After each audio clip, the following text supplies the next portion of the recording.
Salut à tous. Je ne sais pas quel est le premier manga ou animé que vous avez suivi, mais en tout cas pour moi il s'agit de Détective Conan. Le manga d'enquête de Gasho Aoyama a commencé à être publié en 1994 et est encore en cours d'édition. Sur ces 22 dernières années, 90 tomes ont été publiés au Japon et 87 en France. Il a aussi connu de nombreuses adaptations, mais personnellement celle que j'ai préférée est son adaptation en animé qui m'a fait découvrir Détective Conan et qui m'a vachement plu. Pour ceux qui ne connaissent pas Détective Conan, il s'agit de l'histoire de Shineshi Kudo, un jeune détective lycéen qui vient régulièrement en aide à la police japonaise. Mais un jour, alors qu'il est à une fête foraine, il tombe sur des hommes d'une organisation criminelle appelée l'Organisation des Hommes en Noir.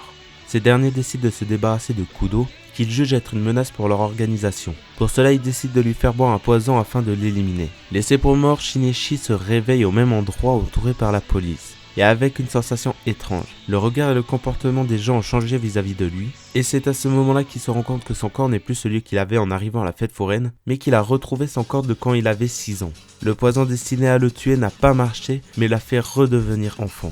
Et c'est en attendant de retrouver et de faire tomber l'organisation des Hommes en Noir, et de retrouver son corps d'origine, que Kudo décide de prendre l'identité de Conan Edogawa, et c'est sous cette nouvelle identité que Shineshi continue à venir en aide à la police japonaise, mais en enquêtant par la même occasion sur l'organisation des Hommes en Noir.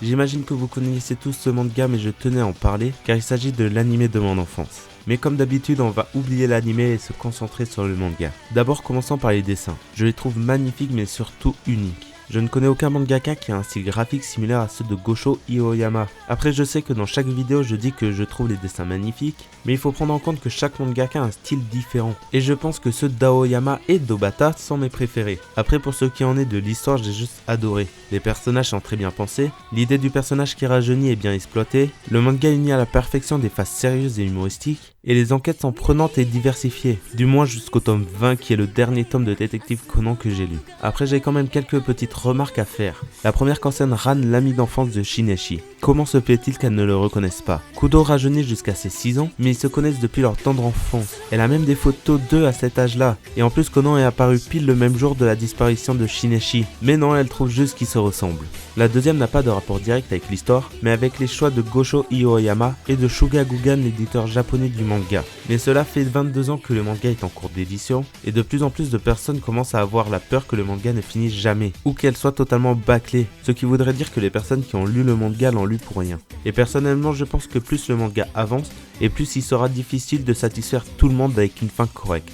Et la dernière remarque que j'ai à faire, c'est comment Kuroko Mori est devenu détective privé, et comment a-t-il fait pour vivre avant que Conan commence à l'aider dans ses enquêtes? Cet homme est le pire détective au monde. Mais malgré tout ça, j'adore Détective Conan, et ce n'est pas pour rien qu'il s'agit de l'un des mangas les plus lus au monde.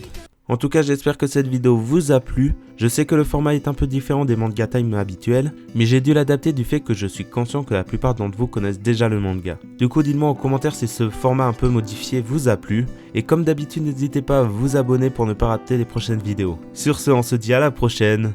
Ciao.